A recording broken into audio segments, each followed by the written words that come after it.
Salut, je m'appelle Manel Hind Benmeradi, je suis en dernière année de Master Grande École à HEC Paris en spécialité Strategic Management après avoir fait 5 ans d'études en ingénierie à l'École Polytechnique d'Alger. Raconte-nous ton parcours après le bac.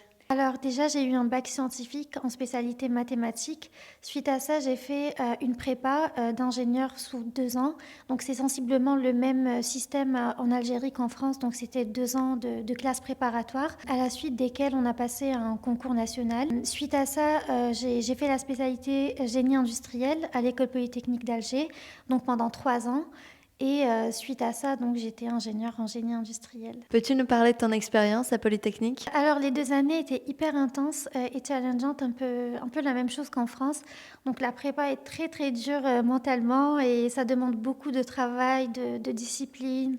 Donc c'est paradoxalement, je pense, l'une des pires et des meilleures périodes de ma vie. Donc suite à ça, comme je vous ai dit, j'ai fait génie industriel. Et c'est vraiment une spécialité que je voulais beaucoup. Et c'est un peu une spécialité qui est plus chill que les autres, dans le sens où elle était moins technique. Donc il y avait vraiment deux côtés, technique et managérial. Donc les études en fait étaient très intéressantes. L'école étant la plus grande école d'ingénieurs en Algérie, les gens qui m'entouraient étaient vraiment très très inspirants. Pourquoi tu as choisi d'intégrer HEC après Polytechnique? Alors le parcours semble atypique, mais il ne l'est pas tant que ça. Donc en fait, quand on va à HEC, on voit qu'il y a vraiment beaucoup de profils ingénieurs, de profils techniques. Il y a d'ailleurs beaucoup d'ingénieurs en génie industriel issus de l'école polytechnique de Madrid. Je pense que c'est aussi parce que la spécialité du génie industriel, elle allie un côté technique et un côté managérial. Moi, j'ai choisi de faire HEC parce que déjà, je voulais faire de la stratégie et je voulais vraiment en fait avoir une réelle participation dans la transition énergétique et dans la transition même du modèle économique actuel vers un modèle plus vert. Et j'étais convaincue en fait que pour pouvoir faire ça, on avait besoin d'avoir de bons diplômes qui nous permettraient d'accéder à des postes auxquels on n'aurait pas accès sinon. Comment s'est passée la transition entre Polytechnique et HEC? Il y a un premier axe qui est l'axe social. En fait, je pense que de passer directement de l'école polytechnique d'Alger à HEC Paris, c'est un milieu social diamétralement opposé. En fait, on va pas se mentir, il faut quand même certains codes pour pouvoir sociabiliser avec les gens là-bas. Après, il y a un aspect beaucoup plus positif qui est la diversité des nationalités là-bas et des cultures.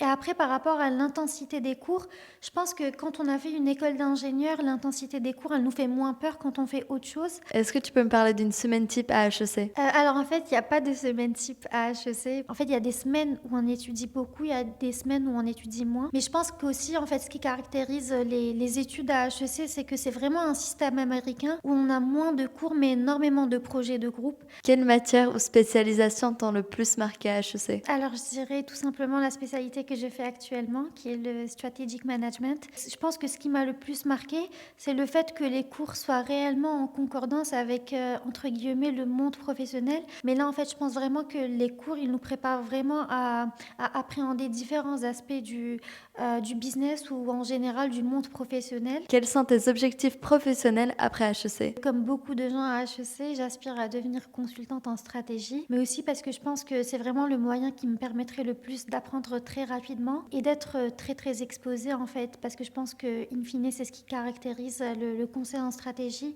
c'est vraiment la courbe d'apprentissage et de l'exposition et aussi la diversité du type de mission qui nous prépare plus tard à appréhender différents secteurs, industries, etc. Quelles sont tes impressions sur le réseau d'HEC? Même s'il y a beaucoup d'événements de réseautage, de workshops qui permettent ça, c'est vrai qu'il y a beaucoup de gens pour lesquels c'est pas très naturel de faire ça, d'aller en événement, de réseauter, etc.